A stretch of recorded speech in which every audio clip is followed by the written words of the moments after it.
Bismillahirrahmanirrahim. Assalamualaikum warahmatullahi wabarakatuh.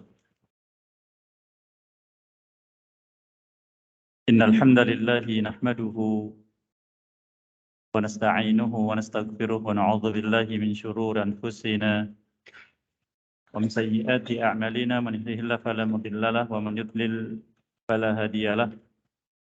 Wa asyhadu an la ilaha illallah wahdahu la syarika lahu wa asyhadu anna Muhammadan abduhu wa rasuluhu sallallahu alaihi wa ala alihi wa ashabihi wa man tabi'ahum bi ihsanin ila yaumiddin wa sallama tasliman katsira, amma ba'd. Hadirin jamaah salat maghrib yang berbahagia, rahimakumullah. Alhamdulillah, pada kesempatan malam yang berbahagia ini kita kembali mendapatkan kemudahan dari Allah Azza wa Jalla untuk bisa bersama kembali di majlis kita di tempat yang mulia ini. Semoga Allah Azza wa Jalla memudahkan kita juga untuk bisa mendapatkan kebaikan dan kemudahan untuk bisa meniti jalan untuk mendapatkan keridhaannya ketika kita berjumpa dengannya. Kita masih bersama faedah dari kitab Al-Wadih yang ditulis oleh Fadilatul Syekh Dr. Muhammad Badi' Musa hafizallahu taala, masih bersama kitab Shalah, dan di majlis terakhir kita sampai pada penjelasan tentang salat-salat sunnah yang muakkadah atau yang dikuatkan, dan juga salat-salat yang sunnah yang ghair muakkadah, itu yang dianjurkan saja. Kita masuki sekarang pembahasan yang khusus, yaitu tentang salat witir. Salat ini disebut dengan witir karena memang jumlahnya ganjil, dan ini sangat disukai. Nabi kita menyebutkan SAW, innallaha witra yuhibbul witr. Sesungguhnya Allah zat yang ganjil dan menyukai bilangan yang ganjil. Lalu beliau berwasiat, fa'autiru ya ahlal Qur'an. Maka adalah kalian wahai ahli Qur'an melaksanakan salat witir. Dan salat witir ini termasuk salat yang sangat ditekankan untuk dikerjakan dan tidak ditinggalkan. Karena Nabi kita SAW, beliau baik dalam keadaan mukim, yaitu tetap di wilayah tinggalnya, atau dalam keadaan safar, yaitu melakukan perjalanan, maka beliau tidak meninggalkan salat sunnah 2 rakaat sebelum subuh dan juga salat witir. Adapun yang lainnya, maka beliau tidak mengerjakannya. Kemudian salat ini juga disebut dengan tahajud, karena Allah Azza wa Jalla menyebutkannya di surat Al-Isra. Allah berfirman, wa minal laili fatahajjad bihi nafilatan lak. Dan di antara waktu siang, dan di antara waktu malam adalah engkau melaksanakan salat tahajud sebagai tambahan untukmu. Disebut juga dengan qiyamul lail, karena dikerjakan di waktu malam. Qiyam biasa digunakan istilah untuk salat. Maka qiyamul lail artinya salat malam. Dan disebut juga dengan salat tarawih, khusus karena dikerjakan di malam Ramadan. Makanya beberapa nama yang digunakan untuk salat yang dikerjakan di malam hari, dengan berbagai macam nama untuk salat yang dikerjakan di malam hari. Maka mau kita katakan tahajud, Allah sebutkan di surat Al-Isra tadi, mau kita katakan qiyamul lail, ini yang dikenal di kalangan ulama, mau disebut dengan witir karena juga disebut dikerjakan dalam jumlah yang ganjil, dan Nabi SAW menyebutkannya, maka Inilah beberapa nama untuk salat di malam hari. Sebagaimana sudah disebutkan tadi bahwa witir ini di antara salat yang muakkadah, dari salat sunnah, sangat tekankan untuk tidak ditinggalkan. Dan yang paling afdal pelaksanaannya di akhir malam, yaitu sepertiga malam terakhir menjelang terbitnya fajar subuh. Dan boleh dikerjakan di awal malam. Maka siapapun dari kita yang memiliki kesempatan waktunya di malam hari untuk witir, maka witirlah. Apakah sebelum tidur atau setelah tidur? Apakah di awal malam atau di akhir malam? Ini waktunya luas. Dan tidak seperti yang sangkal sebagian orang bahwa salat malam itu harus tidur dahulu. Tidak. Tidur malam bukan syarat. Karena salat ini terkait dengan waktu pelaksanaannya. Di waktu malam. Oleh karena Nabi SAW berwasiat kepada sebagian sahabatnya, di antaranya Abu Hurairah radhiyallahu anhu, yang beliau mendapati bahwa sahabat yang mulai ini sahabat yang sangat suka dengan ilmu, sehingga ketika waktu malam itu dia gunakan untuk mengulang-ulang ilmu sehingga semakin kuat dan melekat. Maka beliau wasiat, wa antutir qabla an tanam, agar engkau melaksanakan salat witir sebelum engkau tidur. Ini yang bolehkan dikerjakan sebelum tidur. Karena salat ini salat yang ditekankan dan dianjurkan, tentu ada keutamaan. Dan kita sebagai hamba Allah Azza wa Jalla, manusia, makhluk yang diciptakan oleh Allah dengan tabiat tidaklah berbuat sesuatu melainkan ada ganjaran. Tidak melakukan apapun melainkan ada balasan baik. Maka Allah Azza wa Jalla Maha tahu tentang tabiat kita manusia, maka amal-amal saleh yang dikerjakan diberikan keutamaan dan janji dari Allah Azza wa Jalla melalui lisan Nabi-Nya sallallahu alaihi wasallam. Dan ini umumnya seperti itu. Dan kalaupun ada dari suatu amal yang tidak disebutkan keutamaannya, bukan berarti tidak ada keutamaannya, pasti ada. Karena Nabi SAW menyebutnya secara umum, al-hasanatu bi'ashri amthaliha ila sab'umi'a di'fin wa ila ad'afin katsirah. Satu kebaikan dari amal saleh mendapatkan balasan dari Allah 10 kali lipatnya. Bahkan sampai 700 kali lipat, bahkan sampai kelipatan yang tidak terhingga. Ini umum. Namun di sebagian amal disebutkan keutamaannya. Seperti yang sudah kita lewati sebelumnya.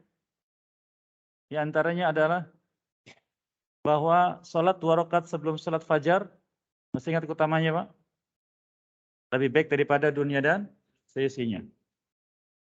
Sholat 4 rakaat sebelum asar, maka pelakunya pasti akan mendapatkan rahmat dari Allah.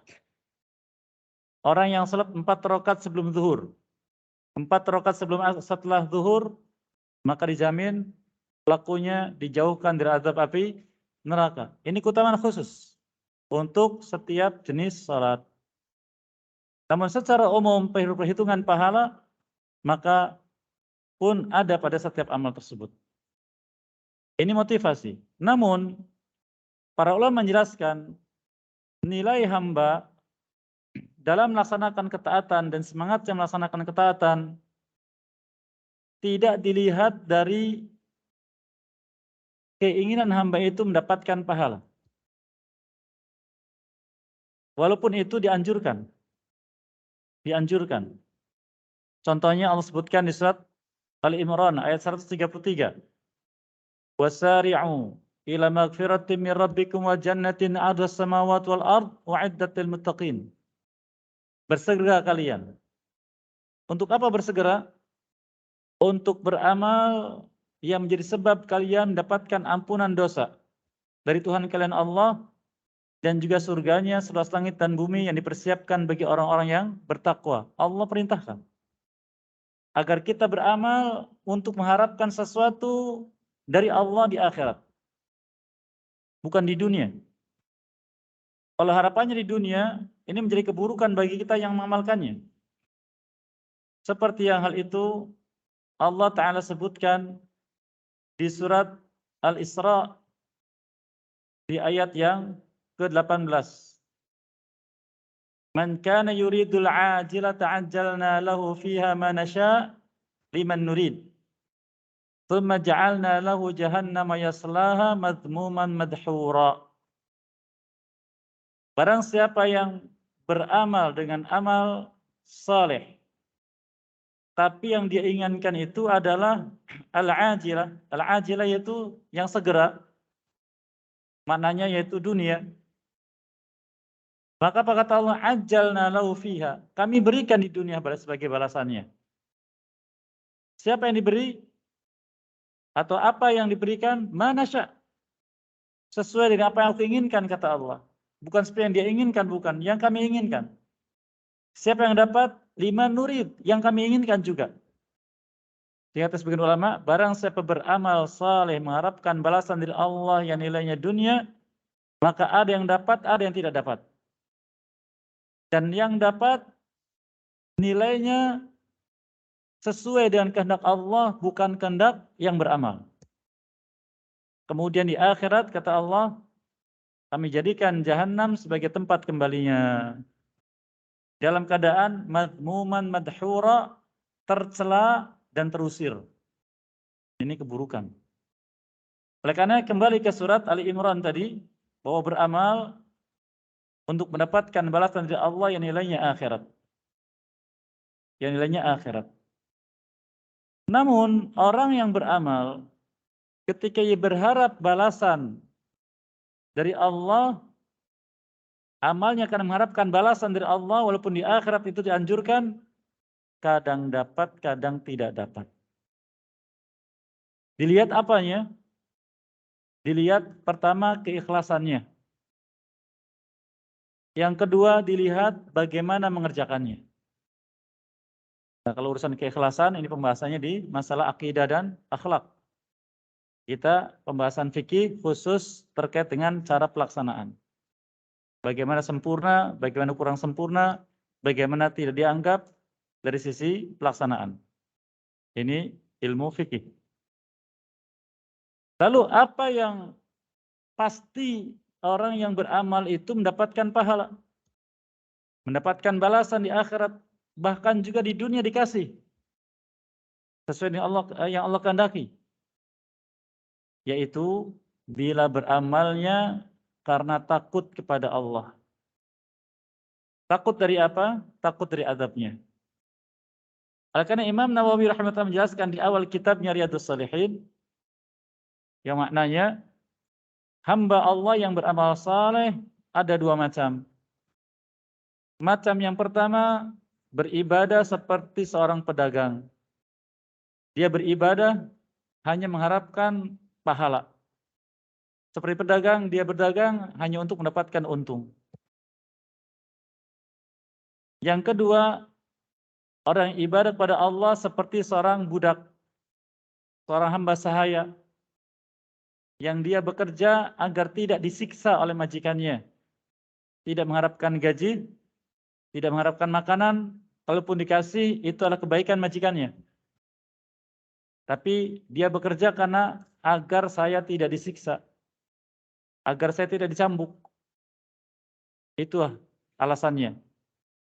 Maka hamba Allah yang beribadah kepadanya agar tidak diazab, agar tidak dimasukkan dalam azab api neraka, itulah yang pasti mendapatkan balasan. Hal ini sebagaimana para ulama sebutkan bahwa Allah menyebutkannya di beberapa ayat. Di antaranya di akhir surat Al-Bayyinah. Ketika Allah menyebutkan innal ladzina amanu wa 'amilus shalihat ulaika hum khairul bariyah jazaohum 'inda rabbihim jannatu 'adnin tajri min tahtiha al-anhar khalidina fiha abada radhiyallahu anhum wa radu an. Sesungguhnya orang yang beriman dan beramal saleh di dunia ini, mereka manusia-manusia terbaik di dunia. Di akhirat disiapkan balasan surga Aden yang mengalir bawahnya sungai-sungai. Yang pertama. Yang kedua juga disiapkan keriduannya bagi mereka sehingga mereka pun ridho pada Allah. Dua balasan di akhirat. Untuk siapa? Allah katakan, "Dzalika," itu semua liman khasyya rabbah, bagi yang beribadah kepada Allah karena takut kepadanya. Kalau katakan dzalika liman khasyya rabbah. Oleh karena hendaknya kita ketika ibadah, apakah sholat atau yang lainnya, muncul dalam hati agar Allah ridho pada saya dan tidak mengadab saya. Agar saya terbebas dari ancaman azab api neraka. Nah, ini butuh pembiasaan. Ayat yang kedua di surat Ar-Rahman. Allah firmankan waliman khafa maqama rabbih jannatan. Dan bagi orang yang takut akan kedudukan Tuhannya Allah, maka dia diberi 2 surga. Allah katakan bagi orang yang takut. 2 surga bukan hanya 1. Bahkan di ayat berikutnya wa min dunihima jannatan. Selain 2 surga tadi ada 2 surga lain yang diberikan. Berlipat. Di ayat yang lain surat Al-Mulk atau surat Tabarak. Innal ladzina yakhshawna rabbahum bil ghaib lahum maghfiratu wa ajrun kabir. Sesungguhnya orang yang takut kepada Tuhannya Allah, maka diberikan baginya ampunan dosa dan pahala yang besar. Ayat-ayat semacam ini sangatlah banyak. Ini yang dipastikan orang yang beribadah kepada Allah mendapatkan pahala. Nah, inilah yang disebutkan oleh Allah Azza wa Jalla bagi keutamaan amal. Baik secara umum atau secara khusus agar manusia termotivasi. Karena iman yang tertanam pada hamba mendorongnya untuk mendapatkan itu yang merupakan janji dari Allah. Walaupun wujudnya di dunia belum tergambarkan. Karena memang Allah sebutkan demikian. Nabi kita menyampaikan dalam hadis qudsi sallallahu alaihi wasallam, beliau bersabda, Allah berfirman, a'dadtu li'ibadiyas salihin ma la 'ainun ra'at wa la udhunun sami'at wa la khatara 'ala qalbi bashar. Aku persiapkan bagi hamba-hamba salihin yaitu sesuatu di akhirat yang belum pernah dilihat oleh mata, belum pernah didengar oleh telinga sifatnya, dan belum pernah terbersit dalam hati akan wujudnya. Itu surga Allah Subhanahu wa taala. Semoga kita termasuk orang-orang yang dimudahkan untuk bisa mendapatkannya. Kita kembali. Salat witir dianjurkan oleh Nabi kita SAW. Bahkan sebagian ulama mengatakan anjurannya mendekati wajib. Yang pertama disebutkan dalam hadis muttafaqun alaih dari Abi Hurairah radhiyallahu anhu dari Nabi SAW bersabda, "Innahu witrun yuhibbul witr."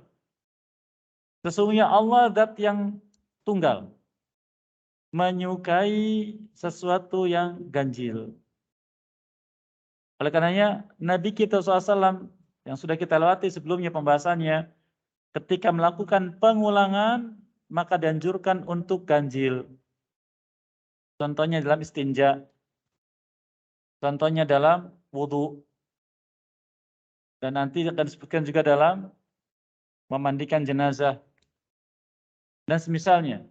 Sehingga ganjil itu disukai karena Allah menyukainya. Hadis yang kedua beliau bawakan dari Ali bin Abi Thalib radhiyallahu anhu. Beliau mengatakan, "Innal witra laisa bihatamin." Sesungguhnya salat witir bukanlah salat yang wajib. Wala salatikumul maktubah, dan tidak juga seperti salat kalian yang wajib. Walakin Rasulullah SAW autara. Tetapi Nabi SAW beliau setiap malam melaksanakan salat witir. Thumma qala, kemudian bersabda, ya ahlal Qur'an, autiru fa innallaha witra yuhibbul witr. Wahai ahli Quran, sungguh Allah zat yang, wahai ahli Quran, laksanakanlah salat witir, sungguh Allah zat yang witir, yaitu tunggal, dan menyukai yang ganjil. Siapakah ahli Quran? Siapakah ahli Quran? Ahli Quran adalah mereka yang membawa Al-Quran pada dirinya. Membawa Al-Quran pada dirinya. Ya, Al-Quran tersimpan di hatinya. Al-Quran senantiasa didengar oleh telinganya. Al-Quran senantiasa dilihat dengan matanya. Al-Quran senantiasa dilafadzkan dengan lisannya. Yang Al-Quran menggerakkan tangannya dan kakinya dan seluruh kehidupannya. Itulah ahli Quran. Berat atau tidak? Berat. Jadi ahli Quran itu bukan sekedar orang yang hafal. Lalu lebih berpendapat ahli Quran itu apakah dia harus hafal ataukah tidak?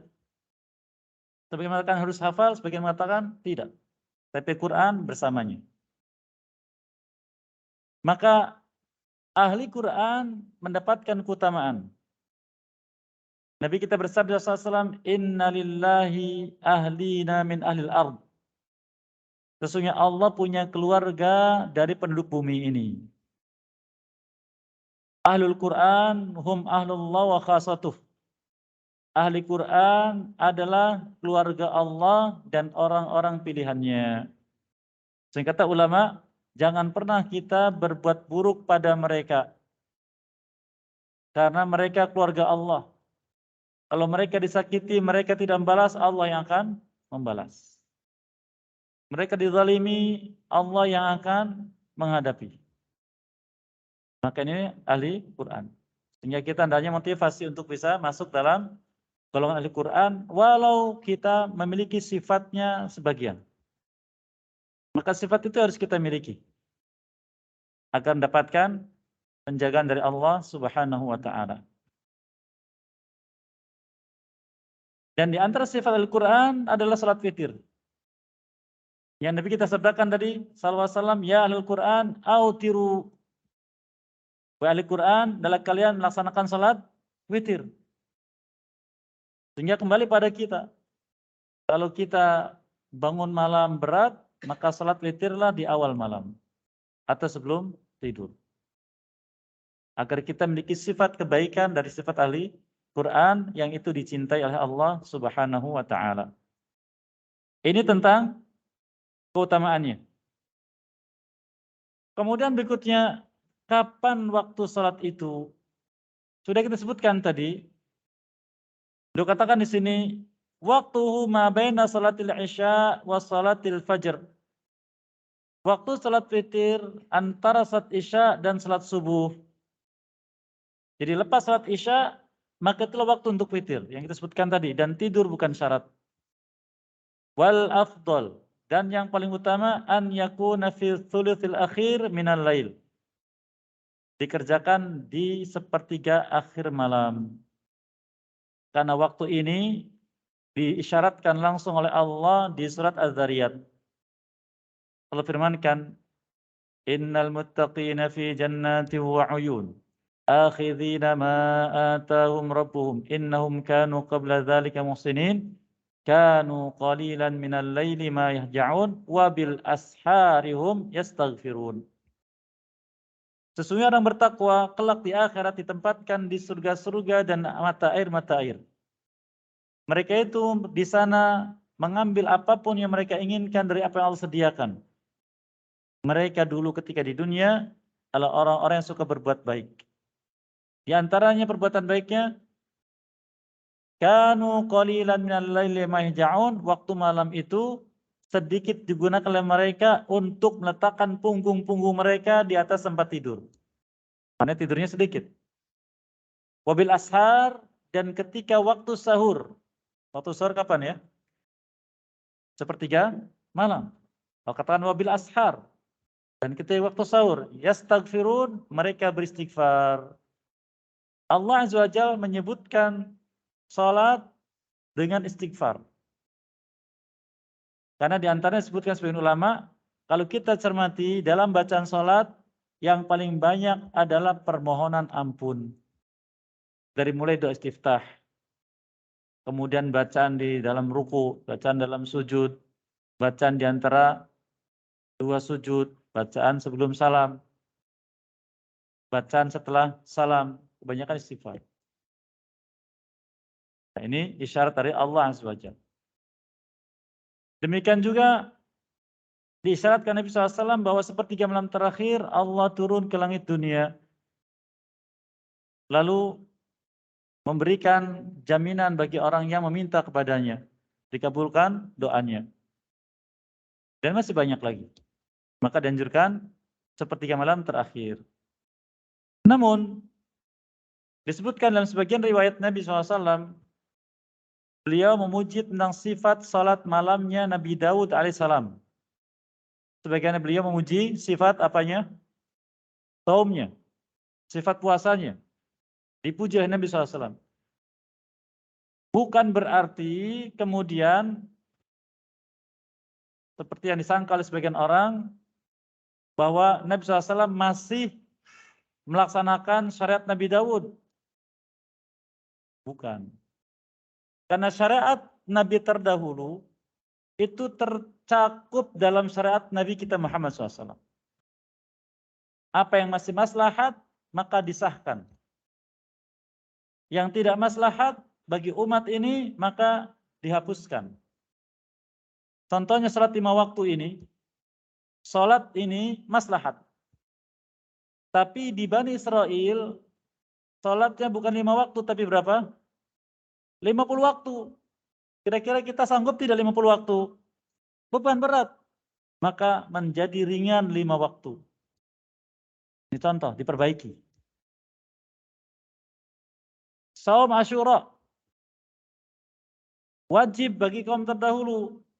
Untuk umat ini dianjurkan. Dan dikhususkan Ramadan karena hikmah Allah Subhanahu wa taala. Demikian juga dengan saum Nabi Daud dan yang lainnya. Nah, di sini termasuk sifat salat malamnya Nabi Daud. Bagaimana itu? Disebutkan beliau tidur setengah malam awal. Kemudian bangun sepertiga pertengahan. Dan tidur lagi sampai salat fajar. Berarti berapa ini tidurnya? Setengah, sepertiga, berarti berapa? Sisanya? 1/6. Setengah malam, nah waktu di sini beliau bagi menjadi 6. Maka dari salat Isya sampai terbit fajar, berapa lama itu? Kalau Isya jam 7, berarti jam 9, jam 8, 9, 10, 11, 12, 1, 2, 3, 4, katakan 10 jam. Atau 9 jam.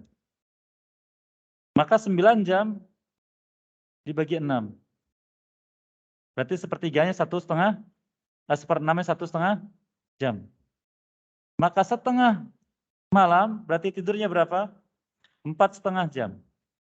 8, 9, 10, 11, setengah 12 bangun. Nanti salat lagi sepertiganya. Berarti 3 jam. Setengah 1, setengah 2, setengah 3. Setengah 3 tidur sampai subuh. Sehingga bangun subuh tidak nampak dia ngantuk. Badannya segar. Itu sifat yang dianjurkan. Namun kalau tidak mampu, maka sepertiga malam terakhir. Ini diantara waktu yang dianjurkan untuk melaksanakan sholat malam. Beliau katakan, An Aisyah radhiyallahu anha qalat, min kullil laili qad autara Rasulullah SAW fantaha witru ila sahar. Dari waktu setiap malam, Nabi SAW melaksanakan witir. Dan witirnya berhenti ketika sampai pada waktu sahur. Berhenti pada waktu sahur. Apa yang sudah kita sebutkan sebelumnya. Beliau katakan, wa yustahabbu ta'jilul witr awalal lail liman dhanna annahu la yaqumu akhiral lail. Maka sangat dianjurkan untuk menyegerakan pelaksanaan salat witir di awal malam. Bagi siapapun orangnya yang dia punya prasangka akhir malam saya salat bangun. Karena kebiasaan kita semangat untuk salat akhir malam sampai dipasang beker, ya. Kita bangun, tapi apa yang kita lakukan? Kita matikan lagi, lalu kita tidur lagi. Terus berulang-ulang sampai subuh. Akhirnya ada penyesalan. Maka bagi yang seperti itu, witirlah awal malam. Witirlah awal malam. Kecuali sudah suka dan ada kemauan dan semangat, maka Allah mudahkan insyaallah. Wa takhiruhu liman dhanna annahu yaqumu akhirul lail. Dan yang afdal di akhirnya, seperti malam terakhir. Bagi siapa? Bagi orang yang yakin dia bisa bangun akhir malam. Bisa bangun akhir malam. Beliau katakan an Jabir bin Abdullah radhiyallahu anhu maqal, qala Rasulullah SAW, man khafa alla yaquma min akhir lail falyutir awwalahu. Barang siapa yang khawatir di akhir malam tidak bisa bangun untuk salat witir, maka witirlah di awal malam. Kapan awal malam? Mungkin selesai salat 2 rakaat ba'da isya atau sebelum tidur. Wa man tama an yaquma akhirahu, dan siapapun yang yakin semangat bisa bangun di akhir malam, falyutir akhiral lail, maka witir di akhir malam. Fa inna salata akhiril lail masyhudatun, karena salat di akhir waktu malam dipersaksikan oleh para malaikat. Wa dzalika afdal, dan itu yang utama. Ustaz, bukannya kita salat juga disaksikan malaikat? Betul. Tapi di waktu itu khusus malaikatnya lebih dari waktu yang lain. Karena waktu itu waktu dipersaksikan khusus dan disebutkan oleh Nabi SAW. Maka apabila malaikat menyaksikan, ini yang kita harapkan. Karena mereka termasuk makhluk yang disiapkan oleh Allah untuk memberi syafaat bagi orang beriman. Yang amalannya mereka dapati diridhai oleh Allah. Sebagaimana hal itu Allah Ta'ala sebutkan di surat An-Najm. Di surat An-Najm Allah Ta'ala sebutkan tentang bahwa malaikat memberikan syafaat kepada orang beriman. Allah Ta'ala firmankan di ayat yang ke-26, wa kam mim malakin fis samawati la tughni syafa'atum syai'an illa min ba'di ay ya'dhanallahu liman yasha'u wa yarda. Dan berapa banyak dari malaikat di langit-langit yang 7 lapis. Syafaat mereka tidak berarti bagi manusia sedikit pun kecuali setelah mendapatkan izin dari Allah untuk memberikan syafaat kepada yang Allah kehendaki dan diridhai. Dan salat malam termasuk salat yang Allah ridhai. Karena itu sifat dari sifat ahli Quran dan sifat dari sifat orang bertakwa yang hendaknya kita memiliki sifat tersebut. Kemudian bawakan juga hadis yang lain.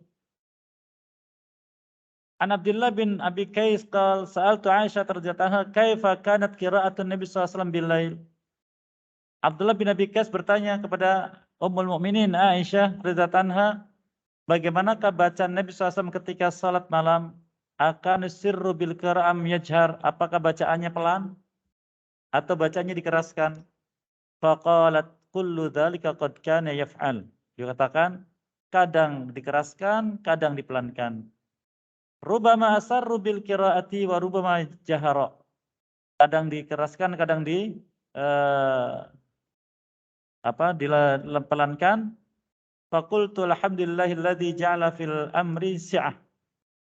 Lalu beliau mengatakan segala puji bagi Allah yang telah menjadikan urusan ini begitu luas. Jadi salat tahajud kita, witir kita boleh dikeraskan, boleh tidak. Dan bacaan di waktu malam itu memberikan dampak dalam jiwa. Jadi kalau kita emosinya belum bisa dikontrol, lalu kita masih suka galau dan sebagainya, maka ketika salat malam bacalah dengan keras. Dikeraskan. Karena hal itu memberikan dampak pada diri kita seperti Allah sebutkan di surat Al-Muzammil di ayat yang ke-6, inna nasyatal laili asyaddu wat'aw wa aqwamu qila. Sesungguhnya kegiatan di malam hari itu asyaddu waq'a, memberikan dampak yang sangat kuat, dan aqwamu qila, dan ucapan yang paling lurus. Sehingga sangat dianjurkan. Ini 2 poin yang bisa kita ambil dari salat witir tentang keutamaan dan juga tentang bacaan tadi sekilas.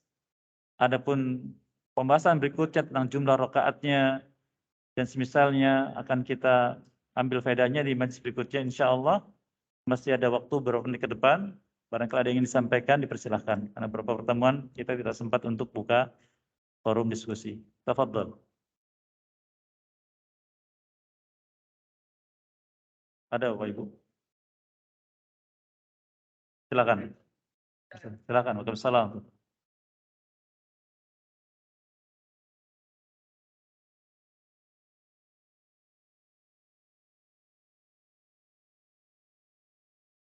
Baik, barakallahu fikum. Bolehkah kita membaca di setiap rakaat setelah Al-Fatihah surat yang sama? Diperbolehkan. Khususnya adalah surat atau ayat yang memberikan kekhusyuan dalam hati. Pernah sampai kepada Nabi SAW berita dari seorang ketika beliau menyiapkan pasukan kecil, lalu menunjuk seorang menjadi pemimpinnya, dan pemimpin juga menjadi imam salat. Selesai tugas, beberapa hari, satu orang melaporkan kepada SAW, "Ya Rasulullah, fulan imam kami, atau amir kami. Dia ini kalau salat, setiap rakaat setelah Al-Fatihah pasti baca, Qul huwallahu ahad." Galau yang jadi makmum. Dipanggil Nabi SAW. Apa alasanmu membaca itu? Katanya, aku mencintainya. Maka engkau dicintai Allah karena sebab engkau mencintai surat Al-Ikhlas. Menunjukkan boleh. Demikian juga dalam sebagian athar disebutkan Umar bin Khattab radhiyallahu anhu, beliau salat tahajud.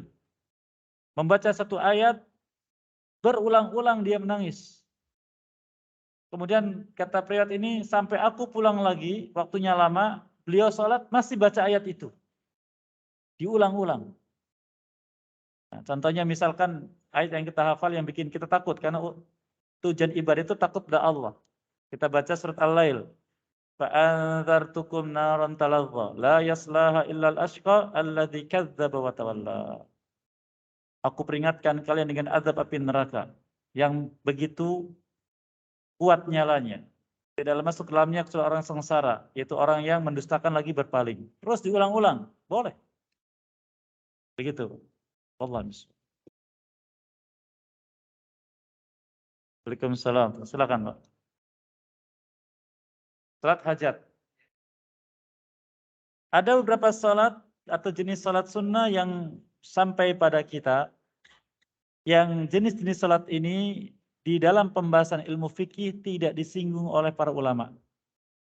Kalau kita pelajari kitab-kitab fikih, baik itu kitab fikih madhab, atau fikih hadis, atau fikih apa nih saya itu, kontemporer fikih sekarang, atau paduan fikih, kita tidak jumpai salat-salat itu. Ada dua jenis salat yang sering dibicarakan, yaitu salat hajat dengan salat tasbih. Tentang salat hajat, ada hadis menyebutkan beberapa tentang hal tersebut, tapi dikoreksi oleh para ulama, riwayatnya tidak ada satupun yang sahih. Tidak ada satu riwayat pun yang sahih, dan saya belum bisa menyebutkannya pada majelis ini. Adapun yang kedua tentang hadis-hadis yang riwayatnya tentang salat tasbih, maka ada banyak hadis yang dhaif, ada hadis yang hasan nanti boleh diamalkan. Ini yang dijumpai dalam salat tasbih. Sehingga sebagian ulama hadis mengatakan untuk salat tasbih, karena ada riwayat yang hasan maka boleh dikerjakan. Dibantah oleh mengatakan tidak ada, sifat pelaksanaannya gharib. Gharib itu aneh, berbeda dengan salat pada umumnya. Dijawab oleh para ulama yang mendapati pendapatnya dengan hadis yang hasan ini, kata mereka, kalau kita bicara alasannya gharib, yaitu aneh, banyak salat yang aneh. Salatnya salat Idul Fitri, Idul Adha, takbirnya 7 kali dan 5 kali. Beda dengan yang lain. Salat jenazah tidak ada ruku, tidak ada sujud. Salat gerhana, berdirinya 4 kali, rukunya 4 kali. Nah begitu. Jadi sekali lagi tentang hadis salat hajat yang saya dapati, ulama mendaifkan hadisnya, kecuali salat tasbih ada yang menghasankan. Demikian apa yang baik semoga berkahi dan mudahkan untuk bisa mengamalkannya, dan apa yang keliru semoga memaafkan kita semua dan mengampuni dosa-dosa kita. Wallahu lidzalika qadra alaih wa Muhammadin wa ala alihi wa sahbihi ajmain. Wa akhiru da'wana alhamdulillahi alamin. Subhanaka wa bihamdika asyhadu an la ilaha illa anta Astaghfiruka wa atubu ilaik. Assalamualaikum warahmatullahi wabarakatuh.